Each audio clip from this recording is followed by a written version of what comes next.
নমস্কার, কাকদ্বীপ.com-এ সবাইকে স্বাগত জানাই আমাদের ফেসবুক পেজ ও ইউটিউব চ্যানেলে। আমরা রয়েছি এই মুহূর্তে কামারহাটে। কামারহাটের গোলাপ সংঘের আয়োজনে হচ্ছে এক টুকরো ফুলমেলা।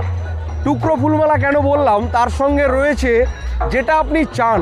শীত পড়ে গিয়েছে, উৎসবে মেতে উঠেছে সবাই, সমস্ত এলাকার মানুষজন একটু খুশি বা আনন্দের খোঁজে রয়েছে। তাই এখানে এই মেলাতে কি আপনি পাবেন না, জমিয়ে রয়েছে খাওয়া দাওয়ার আসর, রয়েছে কেনাকাটার পসরা, তার সঙ্গে একদিকে চলছে ফুটবল টুর্নামেন্ট, ওনাদের রয়েছে আরও ভারতীয় এবং বাংলার একটা বিখ্যাত খেলা কাছি টানাটানি, এবং তার সঙ্গে ছোটদের জন্য রয়েছে নাগরদোলার এন্টারটেনমেন্ট।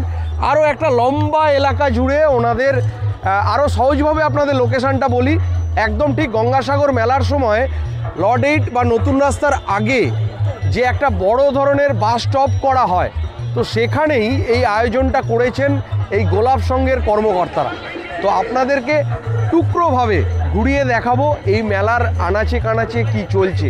প্রচুর মানুষের সমাগম, আপনারা রাস্তা থেকে আসলেই দেখতে পাবেন, অসংখ্য গাড়ি দাঁড়িয়ে রয়েছে।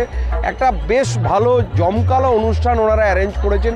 বিভিন্ন দিনের বিভিন্ন রকম অনুষ্ঠানের শিডিউল রয়েছে, সেইগুলো ওনারা এগিয়ে নিয়ে যাচ্ছেন, এবং প্রত্যেক দিন কোনো না কোনো অনুষ্ঠানের মধ্যে ওনাদের আয়োজন রয়েছে। খেলাধুলা তো চলছেই, আর জমিয়ে খাওয়া দাওয়া, সব মিলিয়ে এক চক্কর দেখে আসি এই মেলাটা কেমন চলছে।